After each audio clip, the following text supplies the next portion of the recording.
Hello guys! Welcome back po sa aking YouTube channel. So for today's video, papakita ko po sa inyo kung ano yung sabon na ginagamit ko na, glutathione po siya. So yun po yung ginagamit kong sabon na whitening ko.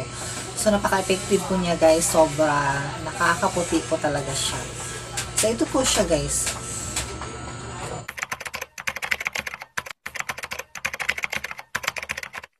초콜릿은 달콤해 오렌지는 상큼해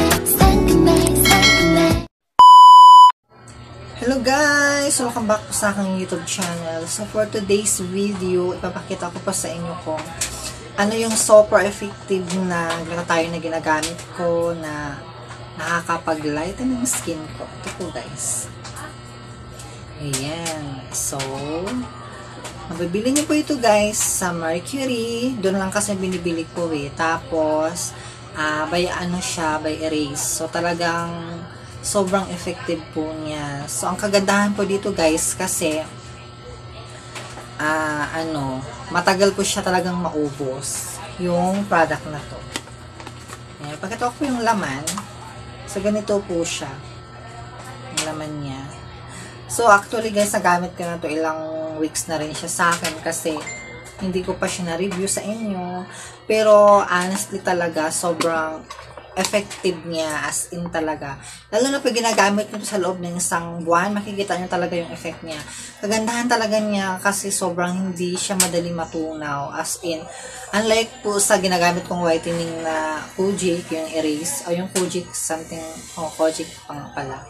Yung pag ginagamit ko yun, madali na siyang matunaw. Pero pag ito po guys, ang tagal po talaga niya matunaw. So, kagandahan ko dito is, ayun, ginagamit ko siya kasi dati ginagamit ko na talaga to since 2010. So, nga, something, ano ba edad ko nun? Mga something, siguro mga 18 years old pa lang ako, no? Or 19, 20, something ganun. So, ngayon kasi, binalik ko na ulit siya. So, meron pa rin siya nito. So, dati yung price po nito is nasa 200 plus. Yung bagong labas pa lang nito kasi ginagamit ko talaga siya. Pero ngayon, nakita ko po siya dun sa Mercury.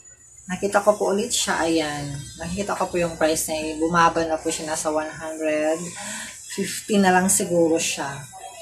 So, di ba ang laki ng binaba niya. So, guys, gamitin nyo talaga to, bumili kayo nito kasi ang tagal niya maubos, sobra, siguro aabot siya sa akin ng siguro mga 3 months or 4 months, ganun. Kasi sobrang tagal niya pag ikaw lang ang gumagamit nito. Ayan. So, sa gustong pumuti dyan, so kailangan, pag gumamit po natin ito, kailangan ibabad din natin siya sa loob ng 5 minutes. Kasi hindi naman pwede na magagamit tayo nito is babanlawan po natin siya agad. Ayan. Sa gustong pumuti dyan, guys, bili na kayo nito kasi napaka-effective niya. Sobra. Ayan. So, sana po makakatulog po to sa inyo, guys, kasi for sure, marami sa atin ang gustong magpaputi sa balat nila. So, ito po yung napaka-madali lang talaga siya. Sa ako kasi kaya sobrang bilis ng puti ko kasi napaka-trying hard ko, diba? Ang dami ko talagang sabon. So, ipakita ko pa sa inyo, guys. Ito po yung ginagamit ko ng mga sabon. Yan. So, ipakita ko. Hello, guys! So, ito na po yung sabon po natin na ginagamit. So, ipapakita ko po sa inyo nito. Ito po yung glutathione bar po natin na pinakita ko po sa inyo na by erase po. And then, ito naman yung Mera-E natin na ginagamit. Na ito po yung moisturizer ko na sabon. Then, ito naman yung isa kong sabon na so, bago po yung whitening, ito muna yung una kong sasabon para tinatanggal ko po yung mga dumi-dumi sa katawan ko first. And then, ito naman yung Kojic. Ito naman din yung papaya din na Kojic na RDL po. So, ayan po siya.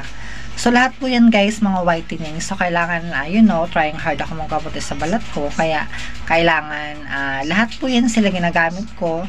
Binababad ko po talaga yan sa katawan ko. Sa loob po ng 5 minutes. So, una po itong ginagamit ko. Minsan naman itong moisturizer na Mera-E. So, pangalawa, ito naman yung, ito sa balat ko. Then, ito naman din yung pangatlo. So, pang-apat na po itong ginagamit ko itong luta tayo. So guys, lahat po yan ginamit ko pa ng kuskus. So ayan po yung mga pangkuskus ko. Ayan. So kung totoo, meron pa akong pangkuskus na yun sa binibili ko din sa Watson. Then meron din ako sa pangkuskus na yun sa, you know, yung parang gloves. Ayan, gloves po siya guys. So ayan po siya. Okay guys. So sana yung tips po na ito is nakakatulong to sa inyo. So, meron din pa ako i-share ulit sa inyo. Pag gumagamit po tayo guys ng, you know, ng Kojic, so kailangan po natin i-cut siya like that. Kasi, you know, alam naman natin na yung Kojic is madali lang siya natagal matunaw. So, kailangan i-cut natin siya. So, hindi ako buo na ginagamit ko siya ng buo. Kasi yun nga, wala akong budget. Diba, madali man talaga siya matunaw. So, kailangan ko i-cut siya. So, yeah. Thank you for watching guys. Bye! Ayan. So, kung makikita nyo, ang dami kong sabon, di ba? Meron pa ako dyan, Kojic. Meron pa akong RDL na sabon na Kojic din po siya na papaya. Then, ito po yung panlast niya. Then, meron din akong Mary na yung moisturizer na sabon. So, kung tutusin guys, ang dami ko talaga ng sabon, di ba? Kung napaka, So, lahat kaya, ang tagal ko matapos sa CR kasi pag naliligo po ako, ang tagal, kasi binababad ko talaga yan sa loob ng, iba, 3 minutes.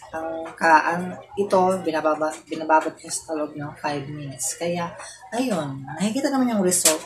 Buong puti naman din talaga ako.